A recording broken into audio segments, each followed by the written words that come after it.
Hey, what's up guys, welcome back to another video. So today I wanted to do a music video breakdown. This is actually to a music video I shot a couple months back.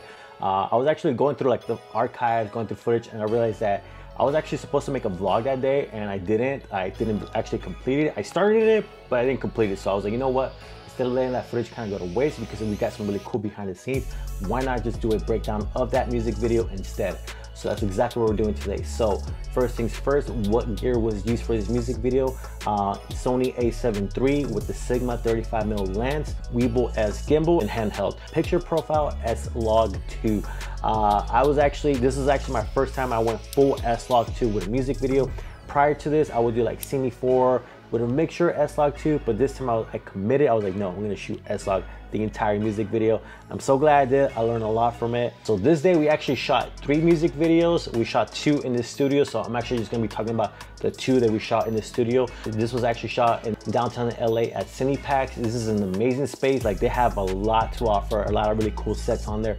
So super exciting. It was big, actually. It's really big, so I really like that. We had a 2.5 hour, I believe, or 3 hour window total to do all these music videos, to do both of these music videos. So we got right into it right away. So originally there was like this hackerish kind of room vibe to it we were gonna shoot with. So we're like, yeah, kind of playing off the shots, and then the artist showed up, and then the artist changed, and I realized that the outfit did not match at all. Like, it wouldn't have made sense at all. So I'm like, okay, this is not gonna work.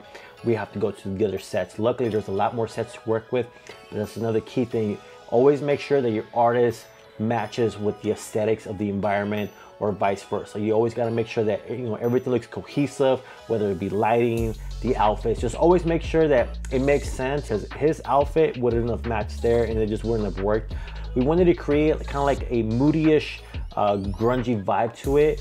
So what we did is we had a green and red. We had one newer panel on the outside through the window, just kind of blasted. We just had that at 100, just kind of blasting.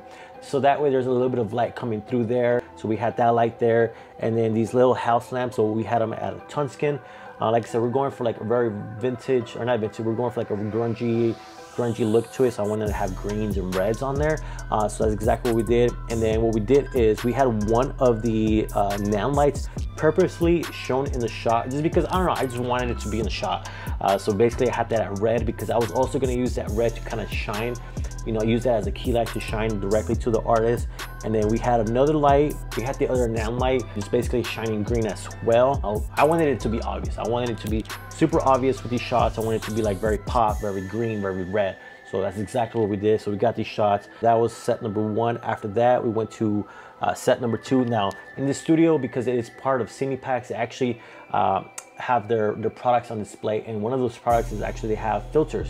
So, you know, they told me like, hey, would you like to use any of the filters for the shoot? I was like, yes, like definitely.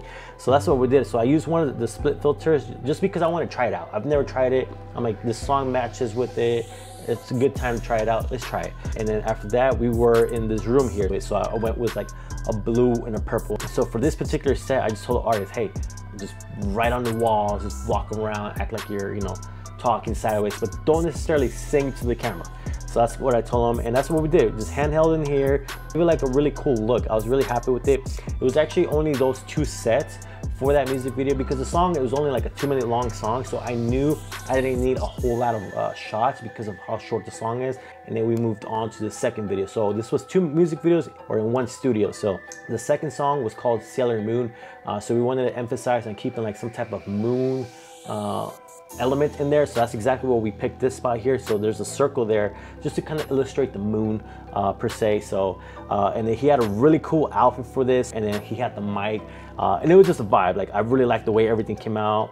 And then we had full control of like the floor. Like, the floor had like these LED panels, so there's like a little remote, so we were able to just kind of like play with those as well. Just like I said, we just had fun. Like, that's what we wanted. We just want to have a lot of fun on here. So that's exactly what we did. We did this cool shot. After that, there was like this tunnel. This tunnel was very tight, like super tight tunnel. So basically I already knew I was just gonna be panning in and panning out. So that's exactly what I did. I'll pan in, pan out. It was tricky trying to nail the S-Log at first, because there's a panel above that was shining light directly through.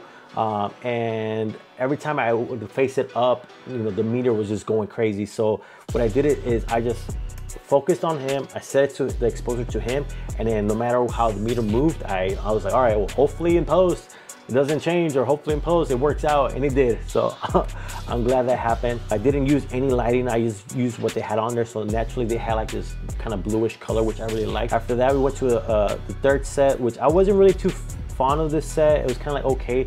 I didn't really like the gray backdrops. I just, you know, I wasn't really feeling it. You know, sometimes you're not feeling the shot, you're not feeling the shot, you know.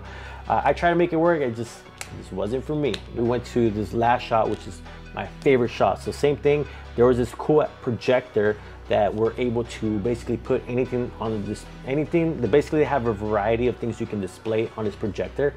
So of course we went with this like moon look to it because we want to keep it cohesive, sailor moon, keep some type of circle. So that's exactly what we did. And I told them, I was like, we're gonna do silhouettes. Like I just knew we were gonna do silhouettes, just have fun with it, just have them do like this little cool stuff. And that's exactly what we did. I love silhouettes. I feel like they're underrated. But that's what we did. We just did some really cool silhouette shots, just had fun. I mean, that was the biggest thing, just have a lot of fun on here. Of course, we had the smoke and all that. So for this, the only lighting was literally just the lighting that was coming directly from the projector. So that was the only lighting that was used for that video. So basically that wrapped that up there, and then that was the end of those videos. Like I said, we shot a third music video, but that's a whole separate video. I'll be making a video on that. I'll post down the link below where you guys can watch this music video. Definitely check it out. Other than that, it's actually gonna bring us to the end of this video. I just want to say thanks for watching. If you have any questions or anything, just comment down below. If you like this type of content, definitely subscribe, and I'll see you in the next video.